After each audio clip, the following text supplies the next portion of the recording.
45, né? Aquela ideia de que você deve fazer todo o possível para julgar o mérito da demanda. E isso por uma razão muito simples, né? Quando o legislador ele imaginou a ação, ele imaginou a ação como um mecanismo de solução do conflito. E quando você chega ao final do processo e não julga o mérito, você não consegue resolver o conflito. Então, o resultado é que você teve um processo pelo processo, né? Quer dizer, o processo ele não te levou aonde você deveria chegar. Isso é ruim, é uma solução atípica, é ruim porque frustra o objetivo primeiro da jurisdição, é ruim em termos de economia processual.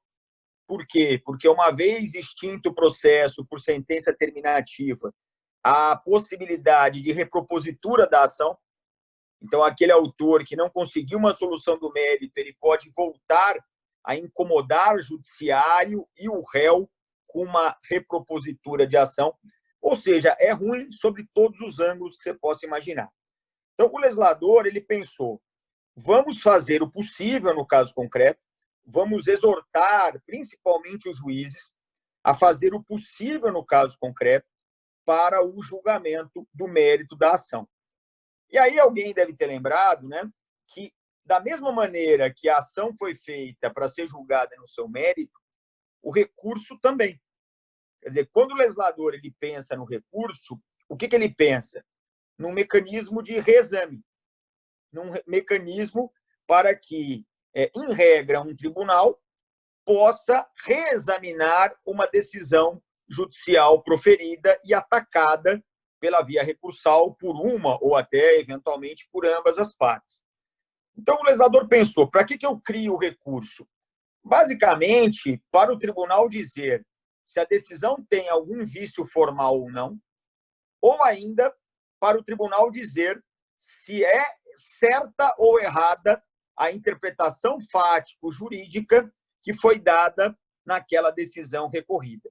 Bom, substancialmente, o recurso ele foi criado para que o tribunal, em regra, possa dizer se o juízo inferior ele estava certo ou não ao proferir a sua decisão, e se por vez, e em razão disso, se o recorrente está certo ou não em reclamar dela. Substancialmente é isso.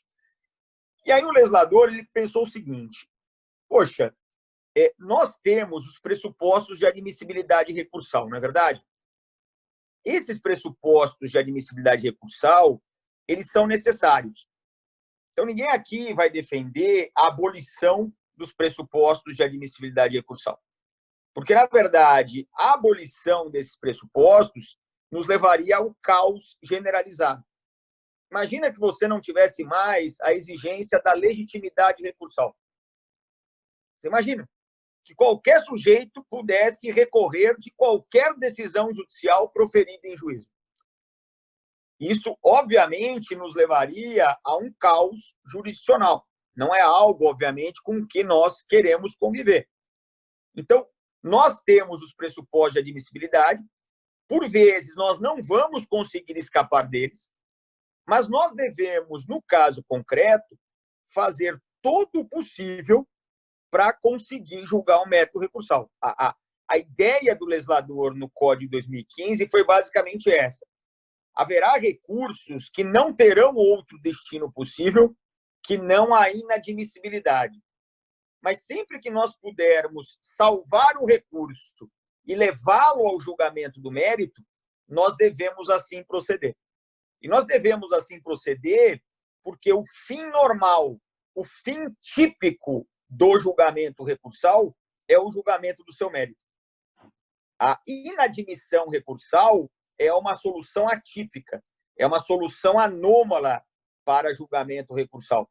Então, é óbvio que aquilo que é anômalo, aquilo que é atípico, deve ficar reservado para situações específicas, para situações nas quais não há alternativa. E aí, né, não tem tu, vai tu mesmo. Né? Quer dizer, se não há como escapar, aí abraça a inadmissibilidade, faz parte, afinal, do sistema. E aí o legislador ele deve ter sentado e pensado o seguinte, tá bom, Muito bonito, o princípio da primazia no julgamento do mérito, o pessoal vai começar a falar disso, vai ser uma delícia, a doutrina vai escrever artigos, vai além de artigos, escrever teses, dissertações, os alunos vão escrever TCCs a respeito do tema, uma coisa fantástica. Mas, cá entre nós, se nós não objetivarmos este princípio, se nós não criarmos regras legais para fazer esse princípio acontecer no caso concreto, a gente pode ficar só no plano esotérico, né? A gente fica naquele plano principiológico, que é super bonito, que as pessoas adoram conversar, discutir, mas lá no dia a dia forense, que é onde o couro come, é possível que esse princípio não nos leve a lugar algum. E aí o legislador, né, de 2015, com essa ideia na cabeça, ele resolveu concretizar o princípio da primazia do julgamento do mérito recursal por 3 frentes. Então, a gente vai dividir basicamente aqui, a partir de agora, a nossa palestra nessas 3 frentes, que são tentativas de objetivação por normas legais do princípio da primazia do julgamento do mérito recursal. Então, a primeira frente foi um ataque claro e frontal à chamada jurisprudência defensiva, né? Então, nós reconhecemos que os tribunais brasileiros, eles julgam demais. Pode parecer, no primeiro momento, um elogio, né? Mas não é. Não tem elogio nenhum, porque os julgamentos eles não devem ser medidos quantitativamente. Eles devem ser medidos qualitativamente, né? Eu tenho que dizer um dia e encher a boca para dizer que os tribunais brasileiros julgam bem. Se julgam muito ou julgam pouco, isso deveria ser o de menos. Mas o fato é que eles acabam julgando muito porque há um volume de trabalho muito grande. Então, aqui a gente nem vai, né, fazer comparações, por exemplo, dos tribunais superiores brasileiros com tribunais superiores estrangeiros, porque aí as pessoas elas simplesmente não acreditam, né? Então, quando você diz que um STF julgou 100 mil processos num ano, né? Se você falar isso para um americano, ele vai achar certamente que você está mentindo. Falei, esses brasileiros sempre exagerando, sempre inflando os números, né? Porque é algo absolutamente fora de qualquer propósito, para não só os Estados Unidos, mas para a Alemanha, para mesmo Portugal, que é um país mais próximo aqui nosso, essa quantidade de julgamentos. E a gente tem isso, né? E aí os tribunais, eles resolveram o quê? Eles resolveram criar esse fenômeno da jurisprudência defensiva. Esse é um nome horroroso também, porque eu não sei exatamente o que ela estaria a defender no caso concreto, mas, de qualquer maneira, é o nome que ficou lá consagrado. Que basicamente é o quê? Né, a jurisprudência defensiva? É a criação de inúmeros obstáculos ao julgamento do mérito recursal. Então, eu consigo ver a jurisprudência defensiva atuando de diferentes maneiras. Então, uma primeira maneira, pega um requisito formal e o trata da maneira mais formal possível. Essa é uma possibilidade. A outra possibilidade, que é mais vergonhosa ainda, cria um requisito formal que nem a lei prevê. E aí, reconhecendo que um requisito formal criado pela própria jurisprudência não foi cumprido pela parte, inadmite o recurso. Então, nós vivemos, né, e vivemos no passado e vivemos no presente, esse fenômeno da jurisprudência defensiva. O legislador, né, pensando, olha, é exatamente o contrário da nossa inspiração do princípio da primazia no julgamento do mérito, né? Quer dizer, nós aqui, com a ideia do julgamento do mérito, queremos exatamente o contrário do que faz a jurisprudência defensiva. Porque a jurisprudência defensiva, ela tenta, no máximo, inadmitir o recurso. E só em última análise, quando não dá jeito para inadmitir, aí ela deixa que o mérito seja julgado. Ou seja, é exatamente a ideia contrária ao que o princípio da primazia do julgamento do mérito estabelece. Então, o que o legislador ele fez? O legislador ele identificou jurisprudências defensivas consolidadas e as derrubou por previsão expressa da lei. Esse é um fato. Isso é um fato. Daniel, você podia me dar algum exemplo, tal, para eu acreditar no que você está dizendo? Te dou dois exemplos na falta de um. Primeiro exemplo. Nós tínhamos uma súmula, que é a súmula 418 do STJ, que foi, curiosamente, a única súmula expressamente revogada pelo STJ por conta do Código de 2015. E eu digo que isso é estranho, por quê? Porque, como um colega meu, o professor Rodrigo Cunha, ele cunhou essa expressão, né? Ele fala que o CPC de 2015 ele praticou um sumolocídio. Ou seja, ele criou tantas regras legais contrárias às súmulas do STJ e do STF que mais de uma centena de súmulas deixaram de ser aplicáveis diante do novo diploma processual. Então, a gente tem inúmeras súmulas tacitamente revogadas. Inclusive, eu vou falar de uma delas daqui a pouquinho. Agora, essa não. Essa foi expressamente revogada. E foi revogada por quem, Daniel? Bom, na verdade, ela foi revogada tacitamente, num primeiro momento, pelo artigo 1024, parágrafo 5º do CPC.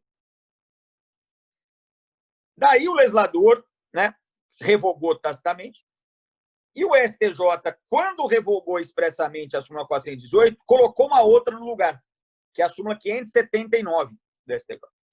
Que cá entre nós é uma súmula inútil. É uma súmula inútil. Ela não precisaria existir. Porque, na verdade, ela vai dizer especificamente por STJ o que, em regra geral, diz o artigo 1024, parágrafo 5º. Mas, de qualquer maneira, né, para a gente entender o que aconteceu, como é que os tribunais superiores se portavam diante da súmula 418? Uma das partes entrava com recurso. Então, vamos imaginar que eu entrei com recurso de apelação. A outra parte embargou de declaração.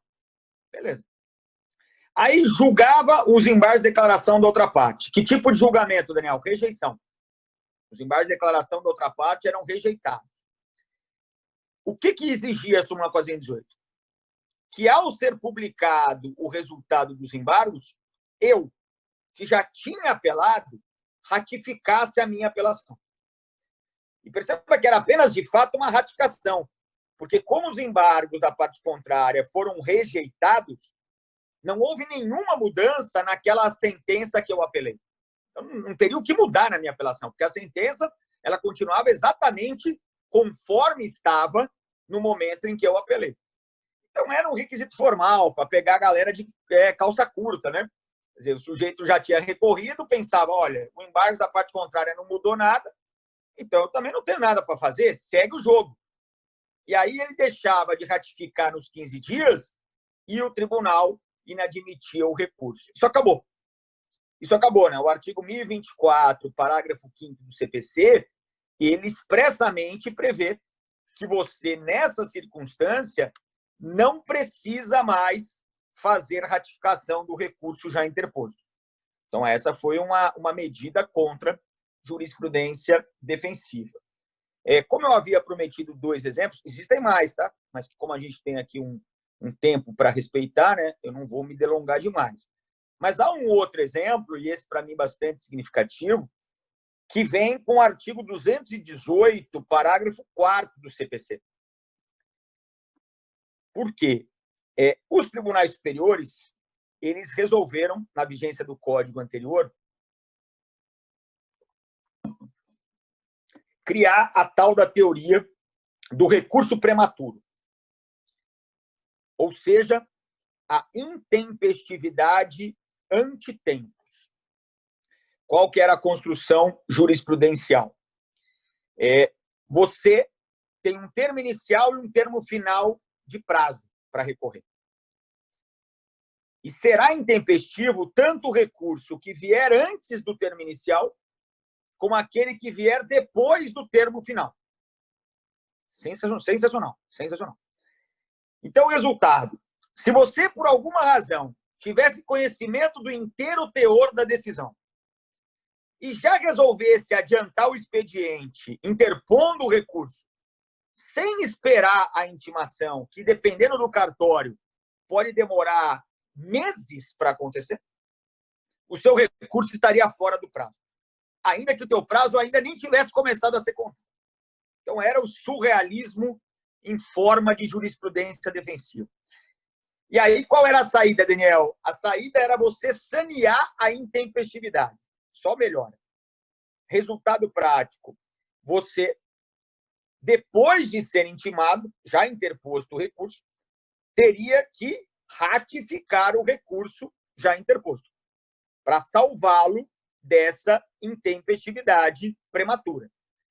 Se você fizer a leitura do artigo 218, parágrafo 4º do CPC, você vai perceber que nós não temos mais essa teoria, porque esse dispositivo é claro em dizer, meu amigo, pode praticar o ato antes da intimação, esse teu ato vai ser válido, esse teu ato não vai precisar de ratificação, ou seja, a teoria do recurso prematuro, da intempestividade em tempos, ela simplesmente foi superada pelo artigo 218, parágrafo 4º. Tanto é verdade que, se você não confia no que eu estou dizendo, agora mesmo, ou se você quiser depois que acabar a palestra, você pode acessar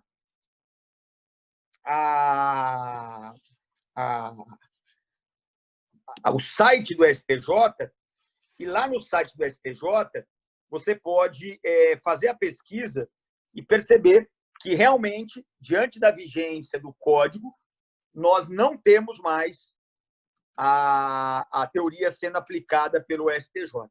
Né? Só um momentinho aqui que veio a notícia de que voltou a minha internet. Nunca... de fato, voltou. Deixa eu perguntar para o pessoal aí da organização, vocês querem fazer o... Oi, o senhor quer trocar de computador, professor? Eu acho que vai ser melhor, viu? Então pode... O senhor pode Vamos entrar fazer de isso? novo. Pode entrar de novo pelo mesmo ingresso. Então, vou entrar aqui no Simpla. Isso, pelo aquele mesmo esquema. Ai, caramba. Ou qualquer coisa, pode entrar pelo Instagram web e só acessar aquele link que eu mandei no direct pelo Instagram do CASP. Acho que eu vou conseguir aqui, que nem eu consegui aqui no computador. Aqui. Login. Já vou me logar. Login. Já me loguei, meus ingressos. Aqui, Semana Jurídica dos Acadêmicos, CASP. Acessar a transmissão.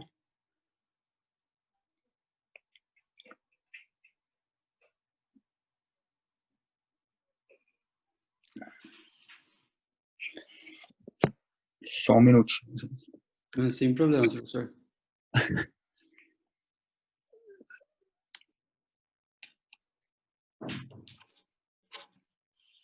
Começando aqui no...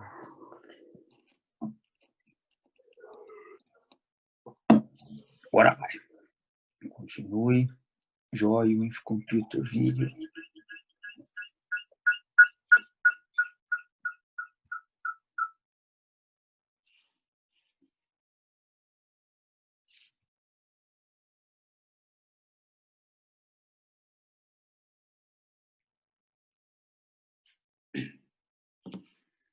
Isso, agora foi. Entrei? Entrou. Agora tá ok. Agora sim. Agora vamos lá. Agora ficar mais bonitinho. Bom, então, como eu havia dito, né, a primeira medida que o legislador ele resolveu adotar para trabalhar essa ideia da primazia do julgamento do mérito foi bater nessa jurisprudência defensiva. Né? É claro que, se você for bastante crítico, você pode estar imaginando o seguinte, mas, o Daniel, bater na jurisprudência defensiva dessa maneira não é como enxugar o gelo? E eu vou te responder, é como enxugar o gelo. Porque, na verdade, você destrói algumas jurisprudências defensivas pela lei Mas é possível, e a gente já está percebendo isso, que os tribunais superiores criem novas jurisprudências defensivas, né? Quer dizer, é aquela velha história, você tem que mudar, às vezes, o espírito, né? Não adianta você só mudar a lei.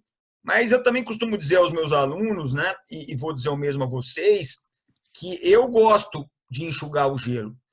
Porque quando você enxuga o gelo, você deixa menos molhado, né? Quer dizer, a alternativa aqui é deixar inundar, ou você tentar secar o gelo, embora sabendo que ele não vai ficar nunca seco, mas certamente ele vai ficar menos molhado do que ficaria se você não secasse. Então, o legislador ele faz o que está ao seu alcance. Ele identifica a jurisprudência defensiva e tenta acabar com ela, né?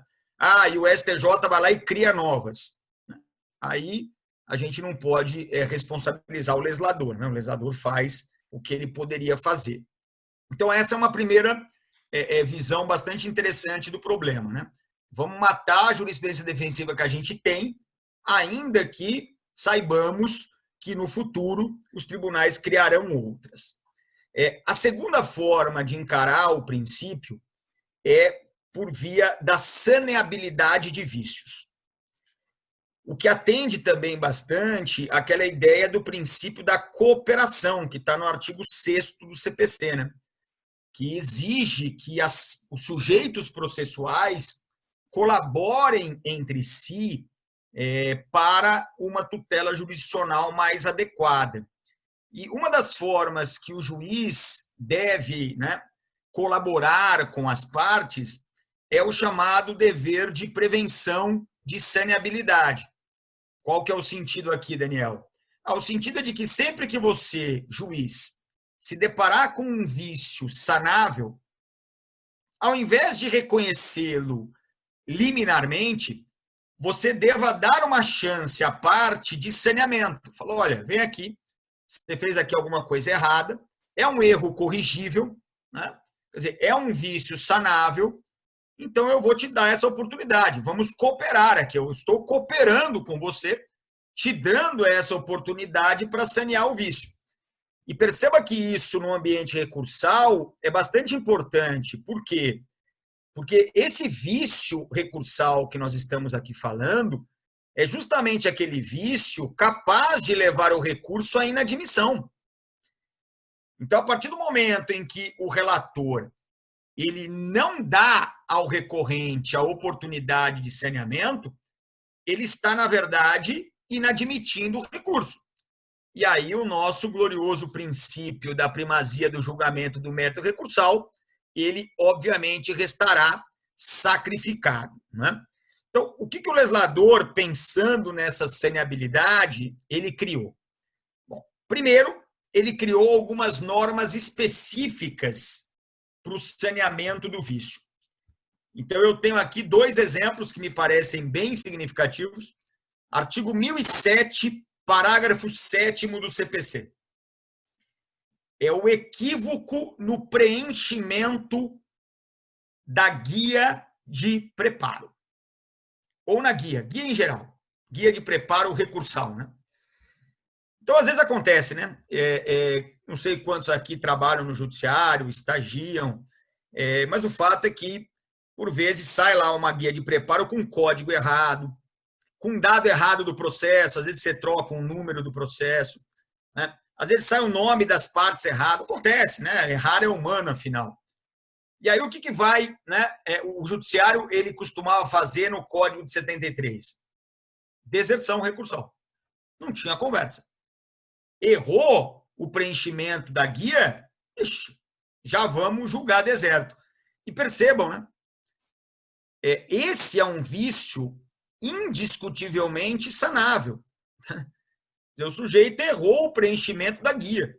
Vocês não concordam comigo que se eu chamar o sujeito para corrigir, ele tem condição de corrigir? Pô, óbvio. Então, o que faz o artigo 1007, parágrafo 7º do CPC?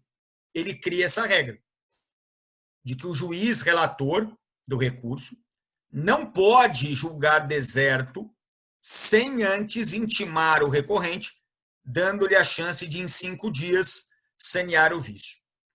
Uma outra previsão que trata dessa questão de saneabilidade específica do vício é o artigo 1017, parágrafo 3º do CPC. Esse é um outro problema, né? Por que, Daniel, um outro problema? Porque nós temos aqui o agravo de instrumento, e o agravo de instrumento ele tem aquela exigência da juntada das peças necessárias, artigo 1017, inciso 1º, e das chamadas peças essenciais, que, na verdade, são peças facultativas, mas que, no caso concreto, passam a ser essenciais, porque sem elas o tribunal não consegue compreender a controvérsia na totalidade.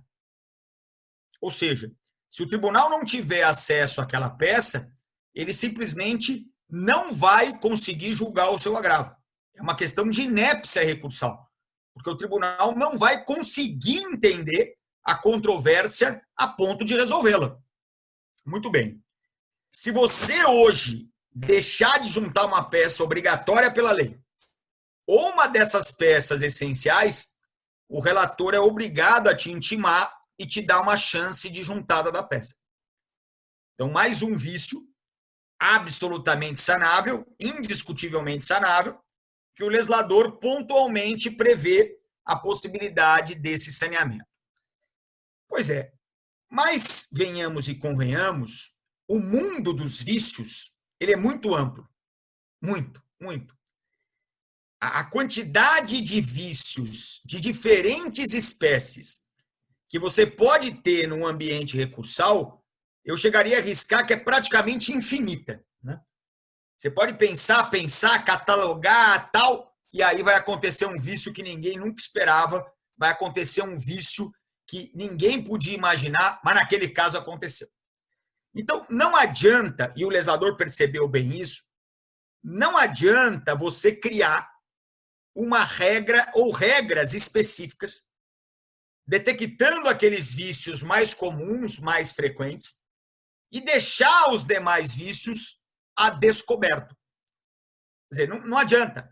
O sistema que diz, olha, esse vício A, esse vício B e esse vício C, o relator tem o dever de intimar o recorrente para sanear, mas não trata dos vícios em geral, é um sistema falho.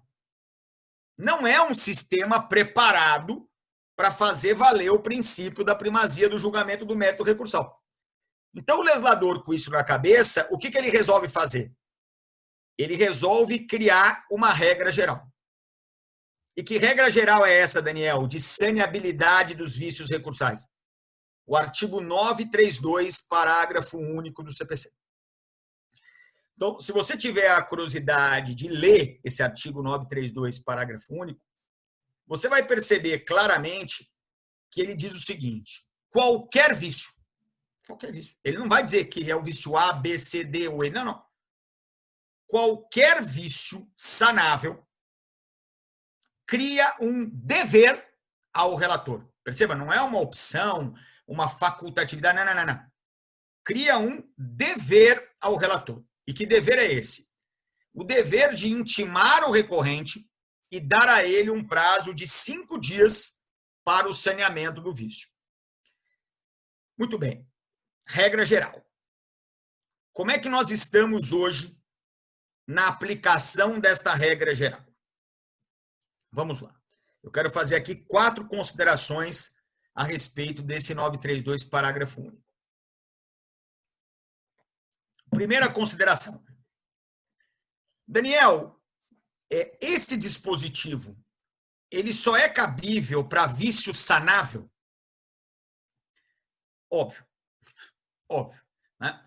Porque olha só o que eu estou te dizendo. Dever do relator de intimar o recorrente, dando-lhe a oportunidade de saneamento do vício. Ora, se nós sabemos a priori que o vício não pode ser saneado, é inclusive um atentado à inteligência você querer aplicar o 932, parágrafo único, né? Não tem sentido nenhum, porque aí você vai dar um prazo para o sujeito fazer algo que é impossível de ser feito, porque aquele é um vício que não pode ser saneado. Então é óbvio que você não aplica. Mas aí, nesse caso de vício não saneável, você ainda assim tem que intimar o recorrente para que ele se manifeste. Mas aí não tem sentido. Você acabou de dizer que não aplica o 932, parágrafo único? Não, não aplica mesmo. Mas aplica o artigo 9º, caput do CPC. Perceba, o artigo 9º, caput do CPC, ele diz o seguinte: antes de decidir contra a parte, o juiz deve determinar a sua manifestação. Ora, então, isso chama princípio do contraditório, tá? Não tem muito segredo atrás daqui, não. Então, pensa comigo. A decisão que inadmite um recurso, ela é uma decisão contrária ao recorrente? Claro. Porque impede o recorrente de obter o seu objetivo recursal. Ora, se reconhecemos que essa decisão é contrária ao recorrente, reconhecemos que há uma norma no CPC dizendo que toda decisão contrária à parte deve ser precedida da oportunidade de sua manifestação prévia, para mim é óbvio, ululante, em homenagem a Nelson Rodrigues, que o relator, antes de inadmitir esse recurso pelo vício insanável, ele deva ouvir anteriormente o recorrente. E perceba, por que, Daniel, ele vai ouvir o recorrente? Para que o recorrente tenha a oportunidade de convencer o relator de que ele está errado. É isso, para isso que serve o contraditório. Para que você tenha a oportunidade, no caso concreto, de convencer o órgão jurisdicional. Então, eu costumo dizer o seguinte: eu sou intimado, né? E imagina o pronunciamento do relator. O relator vai dizer assim: ô Daniel, eu analisei aqui e eu detectei esse vício aqui, ó, esse vício aqui, que para mim é um vício insanável. Então perceba que ainda que você não tenha isso bem definido no caso concreto, você vai ter claramente duas decisões do relator. Uma decisão de que há um vício e uma decisão de que ele é insanável. E aí ele manda você falar. Na hora que você for falar, você tem duas possíveis linhas de manifestação, duas possíveis linhas de reação. Primeira reação possível que você pode ter: tentar convencer o relator de que o vício não existe. Fala, relator, a tua impressão de que isso aqui é um vício está errada. Está errada. E não é um vício por isso, por isso e por isso. Perceba. Eu não sei se vai dar certo, né? Porque aí já tem um viés, né, decisório formado na cabeça do relator. Mas, de qualquer maneira, se o relator se convencer do que você está falando, ele vai voltar atrás. Vai dizer, realmente, aqui eu achava que tinha um vício, você me explicou direitinho, não tem vício nenhum, então segue o recurso.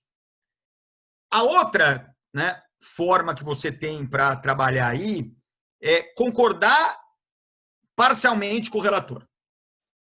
Como assim, Daniel?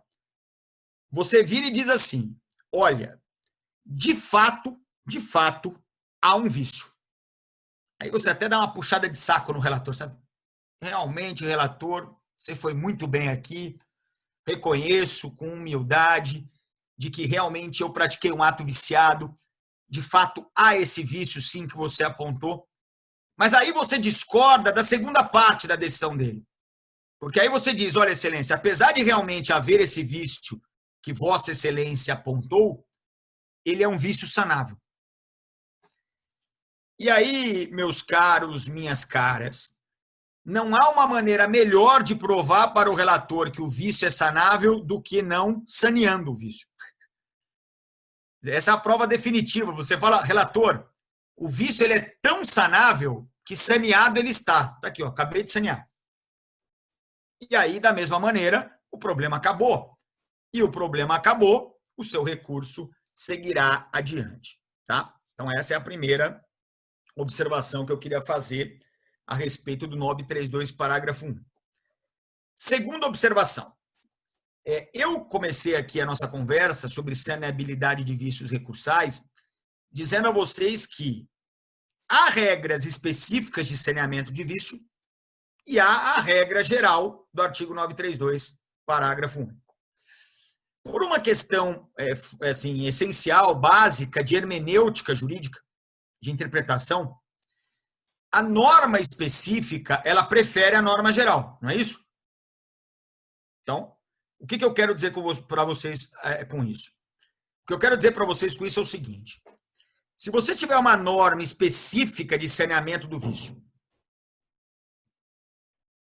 que exige uma postura do recorrente diferente da que seria exigida pelo 932, parágrafo único, você vai preferir a norma específica à norma geral. Regra de hermenêutica. Como assim, Daniel? Não entendi. Vou te dar um exemplo para você entender, para ficar mais claro. Imagina que você não recolheu o preparo recursal. Você não recolheu. Nada. Zero. É um vício sanável. Óbvio. Agora faz o seguinte para mim. Aplica o 932, parágrafo único a esse vício. Pô, Daniel, ele não me diz aí como sanear, então eu vou usar o lógico, né? Eu vou fazer o que eu deveria ter feito. Como é que eu saneio um vício? Ou consertando o que eu fiz errado, ou fazendo o que eu deveria ter feito e não fiz. Então, nesse caso específico, eu deveria ter recolhido o preparo, não recolhi. Agora o relator está me dando uma chance para recolher, eu vou lá e recolho. É óbvio. Perceba, o saneamento desse vício, à luz do 932, parágrafo único, se daria exatamente dessa maneira. Agora, nós temos para esse vício uma regra específica, que é o artigo 1007, parágrafo 4º do CPC. E lá no 1007, parágrafo 4º do CPC, o que nós encontramos? A previsão de que esse vício só será saneado com o recolhimento do preparo em dobro. Perceba? É uma forma de saneamento especificamente prevista pelo artigo 1007, parágrafo 4º. Resumo da ópera. Se você, para sanear o vício do não recolhimento do preparo, usar o 932, parágrafo único, você não consegue sanear o vício. Porque você vai apenas se limitar a recolher o preparo que não havia sido recolhido, mas isso, nos termos do 1007, parágrafo 4º, não é suficiente. Então, essa é uma lição que eu vou te deixar. Tá? Sempre que você tiver uma norma específica de saneabilidade de vício, e isso vale para recurso, para processo em primeiro grau, vale para tudo. Se houver uma regra específica de saneamento, ela prefere sempre a regra geral. Ok? Muito bem. Terceira observação.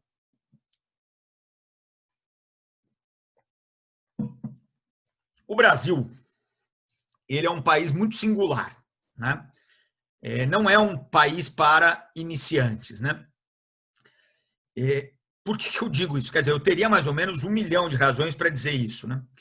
Mas eu digo isso especificamente por um evento muito curioso, né, que se deu na iminência da entrada em vigência do Código de 2015. Então, o Código de 2015 ele entrou em vigência em 18 de março de 2016. E coisa de 3, 4 dias antes dele entrar em vigência, o STJ ele resolveu se reunir numa sessão administrativa, e nessa sessão administrativa ele resolveu fazer alguns enunciados administrativos a respeito da interpretação do CPC 2015, que nem tinha entrado em vigência ainda, mas o STJ já estava interpretando e consagrando essas interpretações em enunciados administrativos. Foram 7, tá, no total, e desses 7 vai me interessar o 6º, o enunciado administrativo 6 do STJ. Por quê?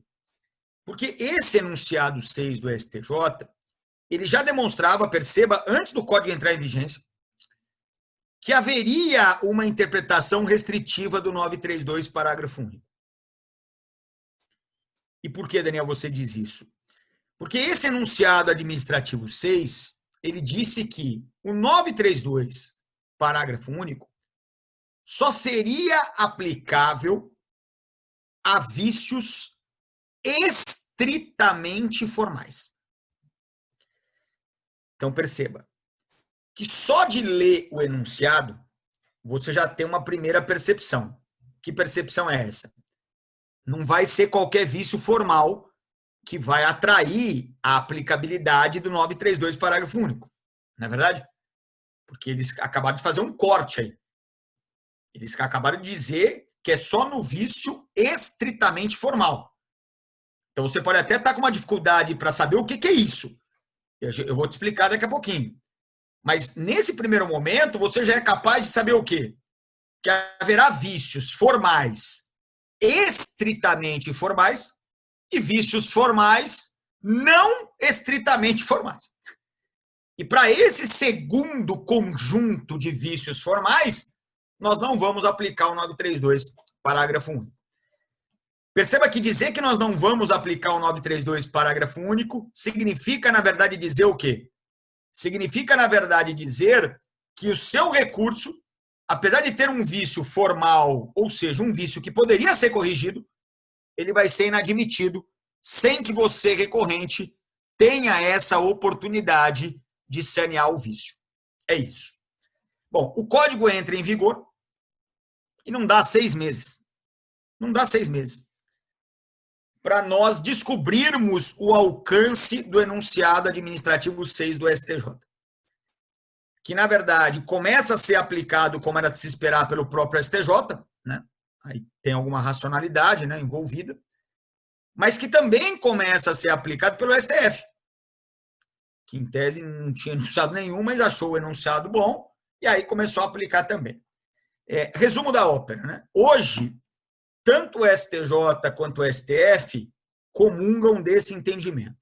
E que entendimento é esse? Veja que interessante.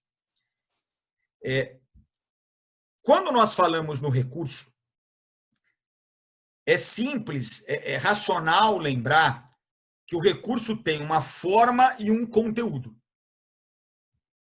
Normal. Só que nós esquecemos que o conteúdo do recurso também tem requisitos formais. Então, eu não quero aqui ser repetitivo, mas você, tá?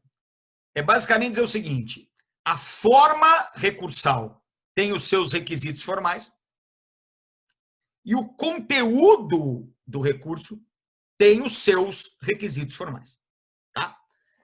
O que é, Daniel, um vício formal estritamente formal? É o vício relacionado aos requisitos formais da forma. Ou seja, os requisitos formais relacionados ao conteúdo do recurso não são considerados vícios estritamente formais. Bom, o resultado desse entendimento do STJ é o seguinte: se o relator detectar um vício formal relacionado ao conteúdo do seu recurso, ele vai inadmitir o teu recurso sem dar chance para você sanear o vício. Simples assim. Eu tenho aqui 2 exemplos, tá, pacificados no STJ e no STF. O primeiro deles, esse é a questão da comparação analítica, né? Quando você faz um recurso especial com fundamento no artigo 105.3, a linha C da Constituição Federal, que é a comparação entre acórdons de diferentes tribunais, você tem que elaborar o teu recurso especial fazendo uma comparação analítica entre o acórdão recorrido e o acórdão paradigma. O que significa isso, Daniel? Você tem que comparar trechos similares dos 2 acórdons. Daniel, e se eu não fizer essa fundamentação qualificada? Seu recurso é inadmissível. Mas se o juiz me der, né, se o relator me der prazo, eu consigo fazer. Sim, eu não tenho dúvida. Mas aí você está trabalhando um vício formal relacionado ao conteúdo. Então você não vai ter essa oportunidade. A mesma coisa no recurso de embargos de divergência, que é um recurso menos famoso, né? O embargo de divergência, dos artigos 1044 e 1045, aliás, 1045, né, do CPC, 1045 e 1046 do CPC. Ele é o recurso para uniformizar a jurisprudência dos tribunais superiores. Então, nos embargos de divergência, também vai ter acórdão recorrido e acórdão paradigma. E você também vai ter que fazer uma comparação analítica entre os dois. E se não fizer? Se não fizer, o teu recurso é inadmitido. Mesmo o vício sendo formal, mesmo o vício sendo sanável, o seu recurso vai ser inadmitido.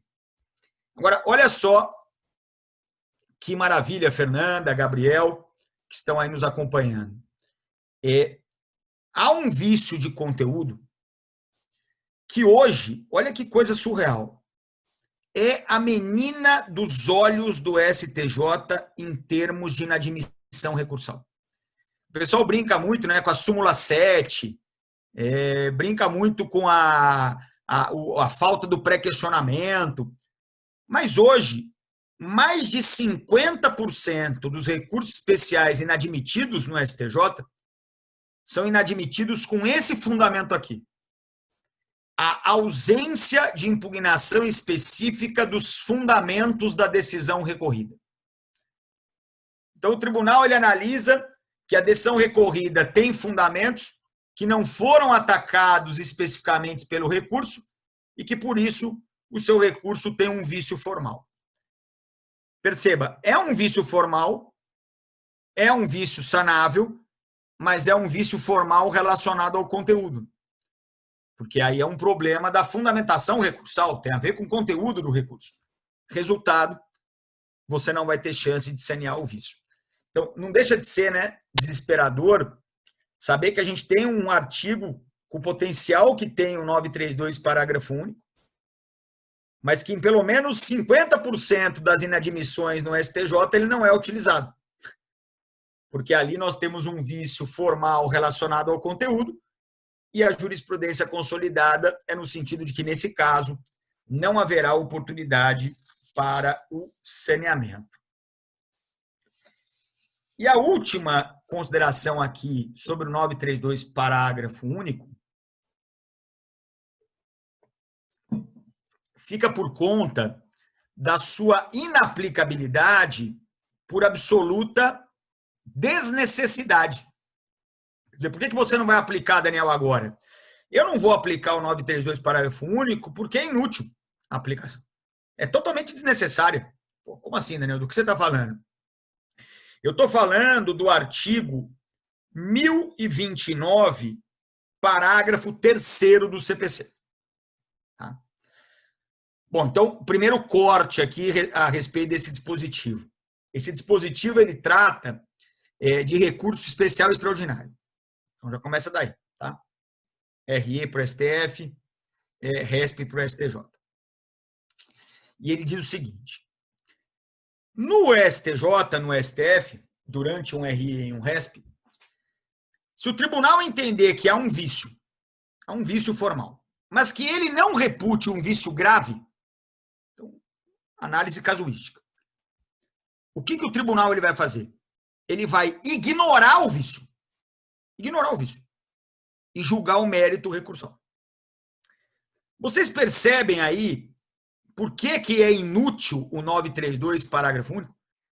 Por quê? Porque o 932, parágrafo único, ele chama a parte para que a parte saneie o vício. Para que tudo isso, Daniel? Para que o mérito recursal seja julgado. E aqui nós não vamos precisar fazer isso. E nós não vamos precisar fazer isso por quê? Porque mesmo com o vício lá, sem ser saneado, o mérito recursal vai ser julgado de qualquer maneira. Então, perceba, nesse caso eu não preciso do 932, parágrafo único. Essa que é a verdade. E digo mais, hein? Digo mais. Eu sei que vai assustar, eu sei que você vai ficar ou admirado ou crítico. Vai falar, o Daniel, ele é louco. Mas o fato é que o 1029, parágrafo 3º, ele não exige que o vício seja sanável. Olha que doideira. Em tese, eu posso ter um vício insanável, um vício que não tem como ser saneado, e ainda assim, se eu não reputá-lo grave, eu posso simplesmente ignorá-lo e julgar o mérito recursal. Aí, Daniel, mas eu sempre associei vício insanável com vício grave, vício sanável com vício não grave. Então, essa é uma boa hora para você acabar com essa ideia. Né? Primeiro porque ela está errada, né? Porque, na verdade, você está misturando critérios. Né? Saneabilidade é uma coisa, gravidade é outra. Cada um no seu quadrado. Então, eu tenho vícios sanáveis e não sanáveis. Qual a diferença, Daniel? O erro que pode ser consertado e o que não pode. Eu tenho vício sério e vício não sério. Qual é o critério, Daniel? O grau de ofensa ao ordenamento jurídico. Então, uma coisa é uma coisa, outra coisa é outra coisa. E aí, olha só que interessante. Há um boato, né? Aí na boca pequena, de que esse dispositivo ele tenha resultado de um julgamento muito fora da curva,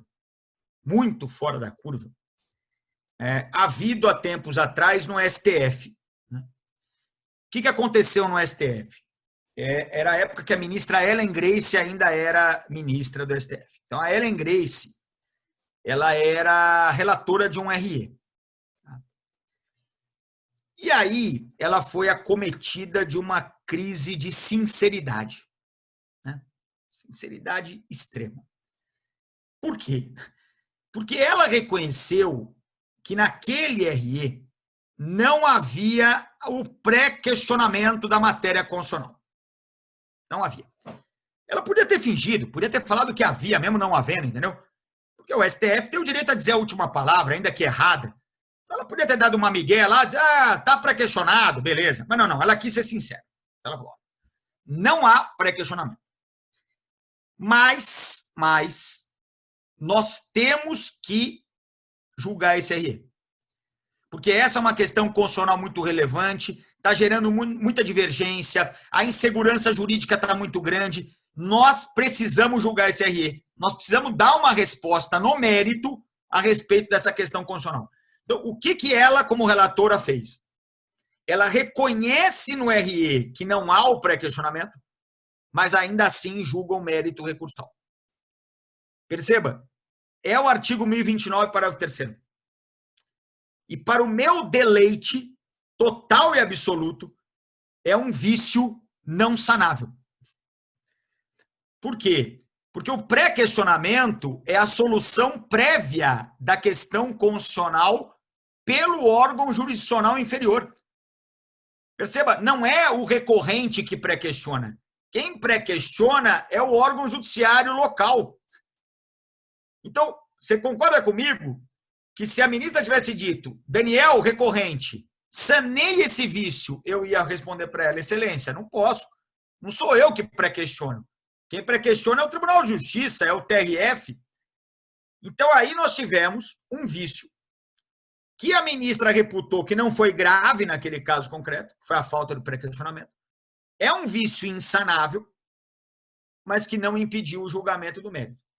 É nesse espírito o 1029, parágrafo 3º. E aí, finalmente, né, para a gente já ir para o nosso último tópico aqui, depois abrir os nossos debates, as nossas conversas, nós temos a terceira estratégia de atuação do legislador. Então, primeiro, ele bateu na jurisdição defensiva. Depois, ele criou regras de saneabilidade do vício. E, por fim, ele consagrou em 3 passagens do CPC hipóteses específicas de fungibilidade recursal.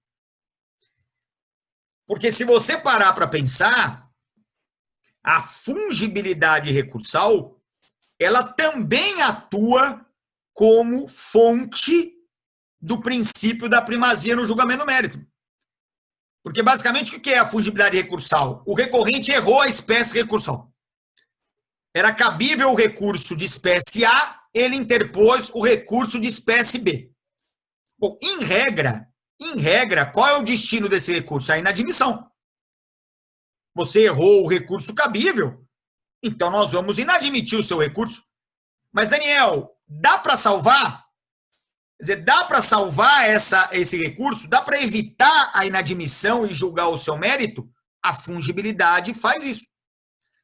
Então, a fungibilidade recursal, ela é claramente um fenômeno associado ao princípio da primazia do julgamento do mérito recursal. E perceba, nós no Código de 73 sempre tivemos a fungibilidade. Mas nós trabalhávamos à época com a chamada fungibilidade não escrita, que era uma fungibilidade como princípio não escrito. Agora nós temos regras específicas de fungibilidade. O artigo 1024, parágrafo 3º, fala da fungibilidade do embargo de declaração para o agravo interno. Os artigos 1033 e 1034, 1032 e 1033 falam da fungibilidade entre RE e RESP e vice-versa. Então, o que nós temos hoje? Né? Nós temos a fungibilidade típica, que são essas aí que eu acabei de descrever, e nós continuamos tendo a fungibilidade atípica, que é aquela que não está prevista especificamente no Código. Então, eu vou dar um exemplo para vocês acreditarem em mim. Né? Nós temos hoje uma discussão doutrinária a respeito daquela primeira decisão no procedimento especial de exigir contas, que é aquela que condena o réu a prestar as contas. Há uma discussão doutrinária hoje se ela é uma sentença, como era no Código anterior, ou se agora ela é uma decisão interlocutória. Então, há uma grande discussão aí. E essa é uma discussão boa, né? Por quê? Porque, a depender da sua conclusão, vai mudar o recurso. Né? Então, o pessoal que acha que é sentença defende a apelação. O pessoal que acha que é interlocutória defende o agravo do instrumento. Pois é. Esse tema já chegou 2 vezes no STJ, na terceira e na quarta turma. E tanto a terceira quanto a quarta turma, se interessa você saber, resolveu que é uma interlocutória. Não, isso aí é uma decisão interlocutória, cabe agravo. Mas reconheceu que, como há uma dúvida ainda muito grande na doutrina e mesmo na jurisprudência dos tribunais de segundo grau, que deveria ser aplicada a fungibilidade. Então, basicamente, o STJ diz, olha, cabe agravo, mas se você apelar, essa apelação tem que ser recebida como agravo. Então, essa é uma fungibilidade atípica, porque ela não está prevista em nenhum lugar do Código. Agora, aquelas previsões específicas do Código, a gente vai chamar de fungibilidade típica. E qual vai ser a diferença, Daniel, substancial? Os requisitos. Os requisitos. Nas hipóteses de fungibilidade típica, 1024, parágrafo 3º, 1032 e 1033, não há requisitos. Porque a fungibilidade é prevista em lei. Então, não há o que preencher no caso concreto. É só aplicar a previsão legal. Agora, quando você sair da fungibilidade típica, aí você vai ter que trabalhar com aqueles requisitos tradicionais da fungibilidade. Dúvida fundada sobre o recurso cabível e a inexistência de um erro grosseiro na interposição do recurso inadequado. Então, essa é a grande diferença hoje. Mas, de qualquer maneira, para nós aqui, para o objetivo da palestra, fica muito claro que a fungibilidade tem um papel importante na primazia do julgamento do mérito. Ela vai evitar a inadmissão do recurso, habilitando, assim, aquele recurso a ser julgado no seu mérito. E isso, obviamente, atende ao princípio que norteou aqui toda a minha exposição. Tá? Bom, sucintamente, era basicamente isso que eu tinha para expor, para conversar com vocês. Sei que agora a gente vai ter um momento de interação, né, com as perguntas que foram enviadas. Aqui eu me coloco à inteira disposição para a gente debater aí o tema versado na minha palestra. Mais uma vez, agradecendo a oportunidade e me desculpando, né, porque eu atrasei o ingresso, entrei pelo 4G do meu celular, foi um caos total, até receber esse bilhetinho aqui da minha esposa, que era quem estava cuidando, né, das questões de internet ao telefone com a Vivo. Ela entrou aqui no quarto e deixou voltou.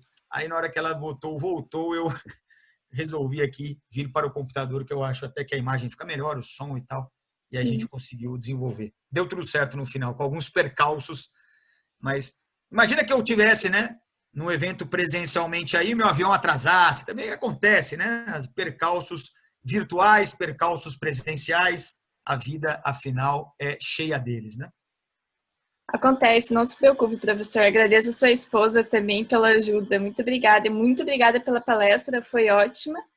E a primeira pergunta que a gente tem aqui é uma pergunta anônima. A utilização de inteligência artificial no STJ para analisar a admissibilidade dos recursos é positiva para a primazia do julgamento de mérito recursal? Na verdade, eu vou dizer que ela seja neutra, né? Porque o que vai acontecer aqui? Você já tem uma dificuldade, né? A gente tem o filtro de admissibilidade, ele é muito estreito, né? Eu sinto isso muito na pele, porque eu sou de São Paulo, e o TJ de São Paulo, ele é o tribunal estadual que tem o menor índice de admissibilidade de recurso especial extraordinário, é menos de 3%. Né? Então, essa válvula, né, de chegar, porque aí depois você entra com a agravo em RE e RESP, sobe de qualquer maneira, mas a questão da admissibilidade ela continua muito limitada.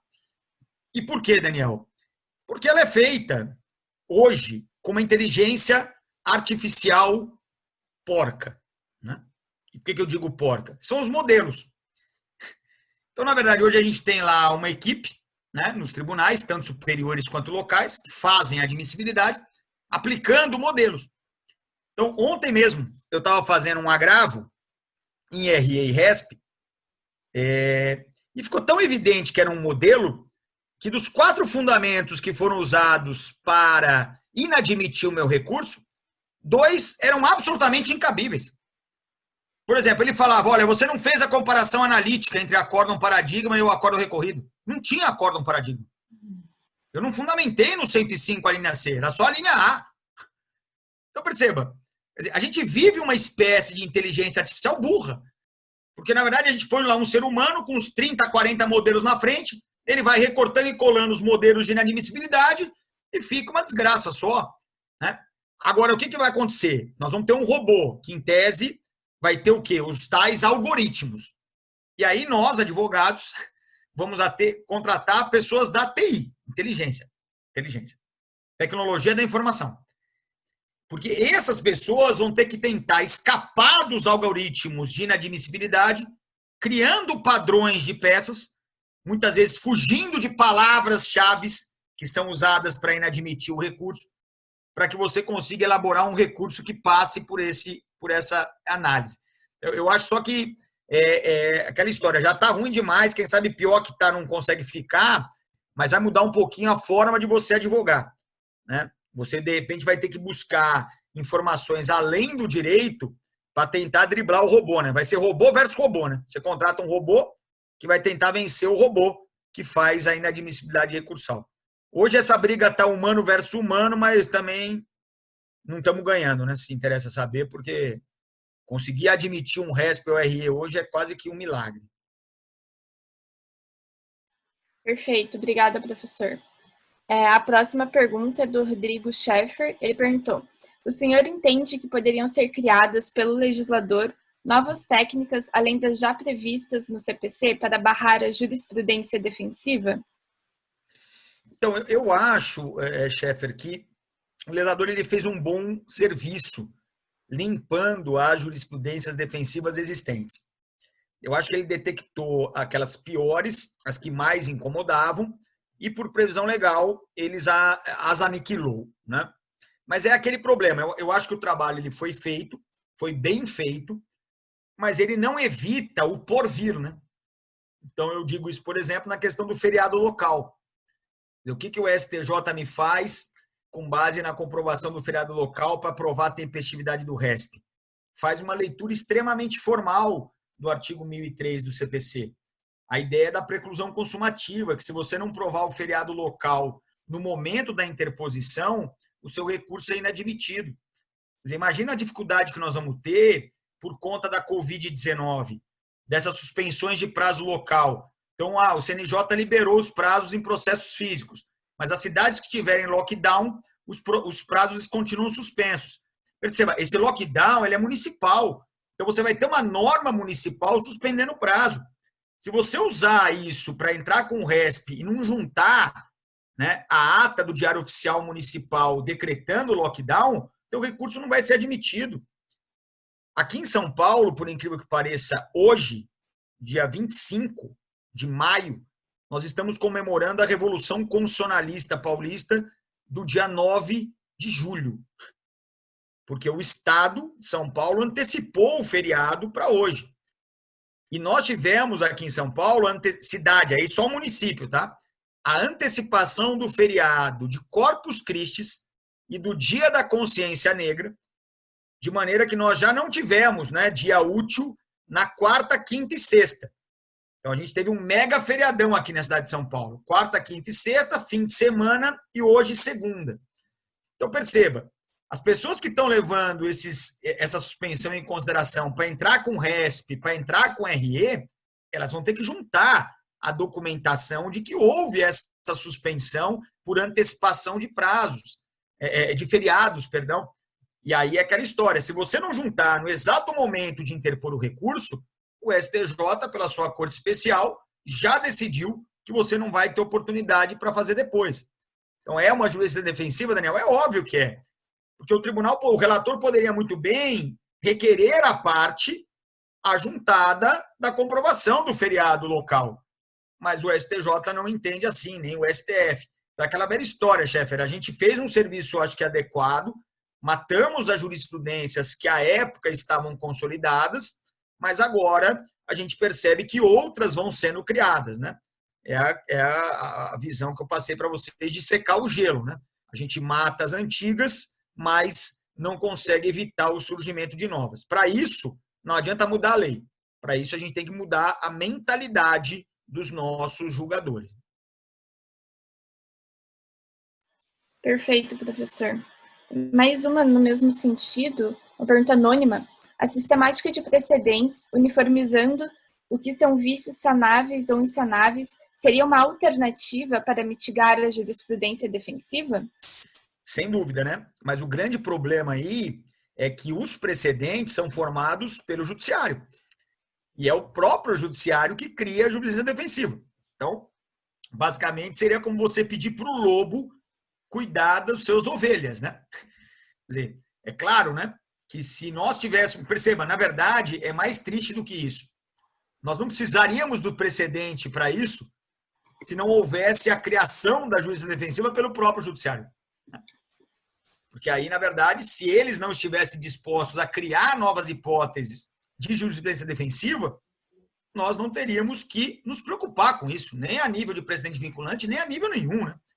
Agora, me custa a acreditar que o mesmo tribunal que faz a jurisprudência defensiva vá num precedente vinculante, né, superá-la, porque, na verdade, foi ele mesmo que criou. É claro, pode dar um choque de consciência, pode haver uma oxigenação, pode haver um constrangimento, né, muito grande a respeito daquilo, que faça o tribunal, eventualmente, superar o seu próprio entendimento, e aí vem um precedente vinculante e supera, não pela via legislativa, mas dentro do próprio judiciário, aquele entendimento que ele mesmo criou. É possível, claro que é possível, né? Mas eu não contaria muito com isso, não. Beleza, professor, muito obrigada. Só uma última pergunta aqui da Júlia Ruas. Ela pergunta: o senhor considera viável, com base na quarta revolução industrial estudada por Klaus Schwab, o saneamento de vícios por inteligências artificiais? Eu acho que vai bem no sentido da outra pergunta, né, que falava sobre a admissibilidade. É possível. É possível porque você pode ter, né, uma inteligência artificial que detecte os vícios formais mais frequentes. Então, por exemplo, tempestividade. Hoje, quem faz a conta, né? Então, em tese, é um serventuário da justiça que vai lá fazer a conta se o recurso é tempestivo ou não. Mas você imagina que a gente possa ter uma inteligência artificial e aí, eventualmente, até acaba a jurisprudência defensiva do feriado local. Porque, perceba, eu posso ter um programa que estabeleça, obviamente, todos os feriados, que ele vai lá nas normas locais, pega todos os feriados locais e, a depender do local em que o ato é praticado, em questão de 1 segundo, eu já sei se ali havia um feriado local durante a contagem ou não, E aí, no final das contas, eu sei se o recurso está dentro do prazo ou não. Perceba, a grande justificativa hoje, né, é do Iura Novit Curia. O tribunal, ele sabe o direito, mas ele sabe o direito constitucional e federal. Ele não tem o dever de conhecer o direito local, o direito municipal, o direito estadual. Mas perceba, quando é por uma questão apenas de contagem de prazo, o programa de computador pode fazer isso muito simplesmente. E aí a gente acaba com todo esse problema, né? O programa, de maneira exata e indiscutível, vai determinar se o recurso é tempestivo ou não, porque ele vai ter a capacidade de captar se houve feriado local ou não. Então, não vejo problema, né? A inteligência artificial, ela veio para ficar, né? A gente está falando aqui de admissibilidade, a gente está falando aqui de vício formal, mas nós vamos ter inteligência artificial julgando o mérito das coisas. Recursos julgados no mérito pela inteligência artificial. Demandas julgadas no mérito, que é mais ainda relevante, imagino eu, né? E aparentemente um caminho sem volta, né? Principalmente, vamos ser sinceros, para os processos repetitivos, né? Aquelas ações derivadas de conflitos de massa, que de fato tem que ter uma gerência de julgamento que não tem justificativa, um julgamento às antigas, né? Análise caso a caso, porque no final do dia é tudo recorta e cola. A inicial um recorte e cola, a contestação um recorte e cola, a sentença um recorte e cola. É só recorte e cola do começo ao final. Então não é melhor aí já trabalhar com uma inteligência artificial, reconhecer que ninguém mais está lendo nada, que ninguém mais está pensando em nada, que todo mundo está só copiando o que já aconteceu, e aí de repente deixar na mão de uma inteligência artificial essa análise? Eu não tenho muito receio a priori a respeito disso, não. Perfeito. Muito obrigada, professor. Muito obrigada pela excelente palestra. Muito obrigada por responder nossas perguntas. Obrigada por estar aqui com a gente. E gostaria de agradecer a presença de todos, a presença da nossa professora Liliane Busato, que agora ela já saiu, mas também é autoridade no assunto aqui da casa. E muito obrigada. Eu só queria encerrar agradecendo a oportunidade. É sempre bom, né, trocar ideia com os estudantes e que vocês continuem, né, com essas palestras, esses eventos, porque o pessoal em casa, mente vazia é oficina do diabo, né? Então vamos preencher o tempo de todo mundo com algum conteúdo, aproveitar, né, tirar da situação ruim que nós vivemos alguma coisa positiva. E aí, parabéns pela iniciativa de vocês. Nós agradecemos. Muito obrigada, professor.